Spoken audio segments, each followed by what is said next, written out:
Monsieur le Président, on voit bien que le gouvernement a un manque de volonté politique, autant dans le dossier de l'harmonisation que dans le dossier des paradis fiscaux.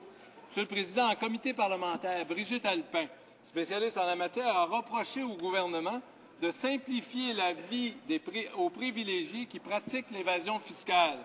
Mais elle a rappelé que de nouvelles dispositions au dernier budget favorisent l'évitement fiscal grâce aux paradis fiscaux. Voilà. Alors pourquoi ce gouvernement encourage-t-il le recours aux paradis fiscaux? Pourquoi? L'honorable ministre du Revenu national. Well, thank you, Mr. Speaker. We certainly are working, this government is working to address the issue of tax havens. An interesting quote from Jeffrey Owens of the OECD recently at the Finance Committee. I talked to a lot of business people and financial advisors, investment banks, and the one thing that clearly has changed here is that they get a Canadian client that comes to them and says, look, I want to evade taxes. Perhaps I could use Barbados or somewhere else. They'll say, forget it. Those days are gone. So there's been a change in the attitude on the part of the business community, and that should not be underestimated. That's thanks to the work of our government, Mr. Speaker. L'honorable député d'Hochelaga. Monsieur le Président, le même individu a reproché au Canada d'avoir des ententes avec le Panama, qui est un paradis fiscal, Monsieur le Président.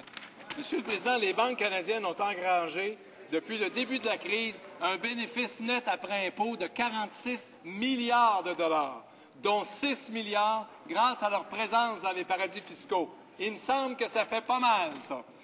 En mettant fin à l'évasion fiscale, le gouvernement pourrait rééquilibrer ses finances et aurait la marge de manœuvre pour aider les secteurs économiques qui en ont besoin. Pourquoi le ministre des Finances aide-t-il ses amis banquiers afin de leur épargner plusieurs milliards de dollars en utilisant les paradis fiscaux? Pourquoi vous faites ça?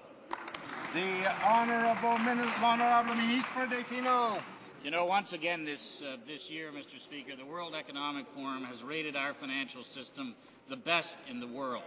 This has happened for several years now. We've been through a very difficult time, a very difficult recession.